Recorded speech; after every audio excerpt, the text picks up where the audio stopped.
His hand closed around the doorknob. Ring, ring, ring. The shrill ring of his phone cut through the tension. It was his boss. Dad answered, and his face paled. What? The main server crashed? Okay, I'm on my way. He hung up and grabbed his coat in a panic. Honey, it's an emergency at work. I have to go now. I might not be back for a few days. Wait, what about Audrey? Mom started to say, but he was already out the door. I was stunned. So close. Just 1 second. If that call had come 1 second later, I would have been found. Maybe then, my body wouldn't have to keep rotting here. That afternoon, Mom took Mina shopping. My corpse was left alone in the house. They returned that evening, their arms full of shopping bags filled with expensive seafood and gifts. The moment they walked in, the smell hit them like a physical blow. Mom gagged, covering her nose. Audrey, are you trying to turn this house into a garbage dump? She wouldn't even open the door to yell at me, as if a single glance into my room would contaminate her. She found a roll of heavy-duty duct tape, knelt down, and viciously sealed the crack at the bottom of my door. If you love the stench so much, you can suffocate in it. Just don't let it bother the rest of us. After applying the last strip, Mom stood and dusted off her hands, satisfied.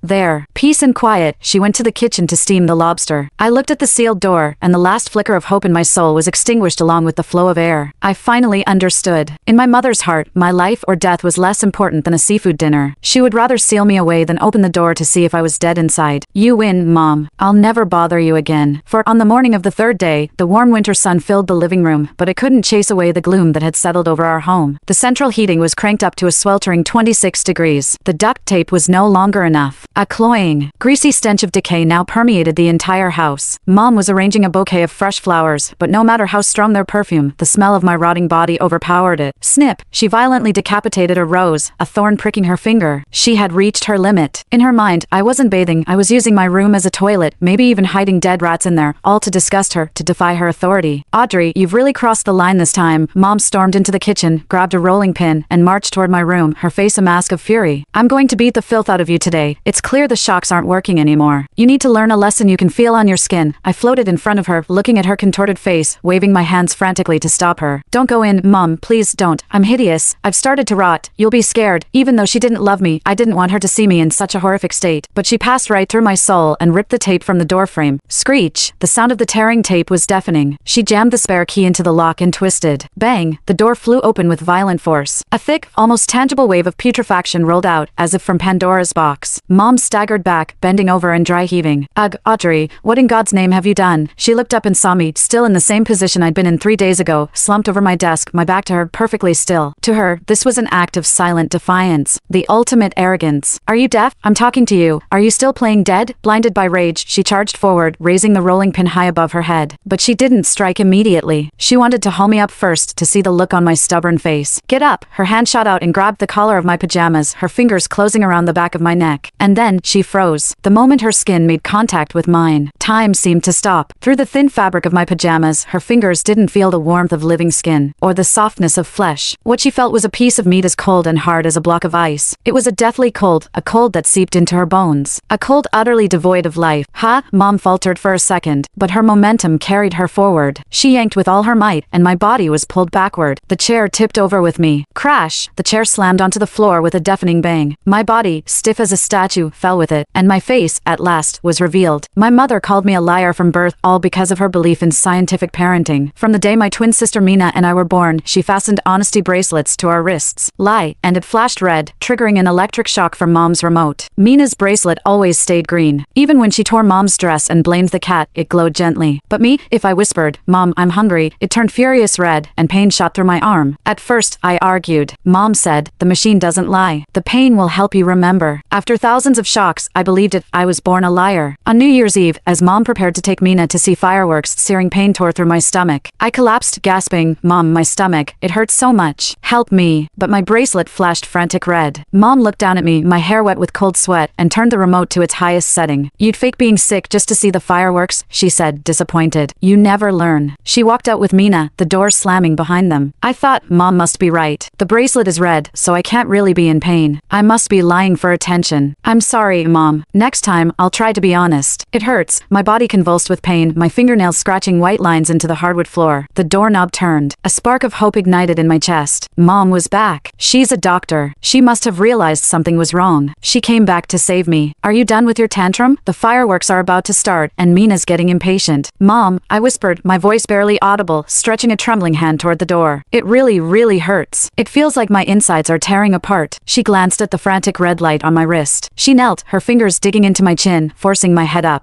Her voice was laced with fury. Audrey, when are you going to stop this act? You're pathologically incapable of telling the truth. You can stay in here and think about what you've done. Dad called from the entryway. Honey, let's go. The show's starting. If Audrey doesn't want to come, she doesn't have to. Should we leave her some dinner? Mom stood up, brushing her hands together as if she'd touched something filthy. Leave her dinner? For what? There's a whole stash of junk food in her closet. She bought it with the money she stole last week. She won't starve. Lock the door. She can come out when that bracelet turns green. But, Dad hesitated. But what? Spare the rod, spoil the child. Look at Mina. So honest, her bracelet is always green. Audrey is rotten to the core. She needs to be corrected. But my closet was empty. Mina was the one who took the money. Mina was the one who ate the snacks. She had just stood there, her bracelet glowing a soft, innocent green, and said, "It wasn't me." And Mom believed her. When I tried to say I didn't take it either, the red light flared, and the electricity came. I watched Mom turn to leave. Mina peeked through the crack in the door and made a face at me. "Bye-bye, Audrey. We're off to see the pretty fireworks." Her bracelet, a steady, verdant green. It was beautiful. Thump. The door slammed shut. I heard the deadbolt slide into place. The house fell silent. It was just me and the saw blade working its way through my gut. It hurt so much. But Mom was right. The machine doesn't lie. The bracelet is red. So I must be lying. I'm not in pain. I'm really, truly not in pain. Tears streamed down my face as I tried to hypnotize myself. I don't know how long passed, but the pain actually seemed to fade. With the last ounce of my strength, I crawled toward my desk. I had to write an apology. That was the rule. Whenever the red light came on, I had to write, "I am a liar" 500 times. If I finished, maybe Mom would forgive me. Maybe she'd take me to the hospital. My hand shook as I opened the crumpled, worn-out notebook. It was already filled, page after page, with my previous apologies. Usually, I wrote, "I'm sorry, I was wrong, I won't lie anymore." But this time, I wanted to write the truth. My vision blurred. Crying, I used the last of my energy to scrawl, "Mom, I really do love you. It hurts so much. Why won't you just believe me? Please, Mom, just believe me this one time." As I finished the last word, the agony in my stomach suddenly vanished. In its place was a lightness I'd never felt before. My body felt weightless. I was floating. I looked down and saw myself slumped over the desk, one arm hanging limply in the air, motionless. The bracelet on my wrist was still flashing a frantic, desperate red. So, I was dead. But I still hadn't learned how to be an honest girl. "I'm sorry, Mom." I was awakened by the sound of laughter. It was Mom, Dad, and Mina. The fireworks were beautiful tonight, especially that one shaped like a smiley face. Just as cute as my Mina. Mom's voice held a tenderness I had never heard directed at me. I floated in midair, watching as the front door opened. Even as a spirit, my first instinct was to drift toward them, to help them with their slippers as I always did. It was a survival instinct, a deeply ingrained need to please. Mom. I opened my arms, wanting to hug the woman who brought the winter chill in with her. "I'm not in pain anymore. I'll be good from now on. Please don't be mad." But my hands passed right through her body, like smoke. Mom shivered, frowning. "Why is it so chilly in here? Is the heat off?"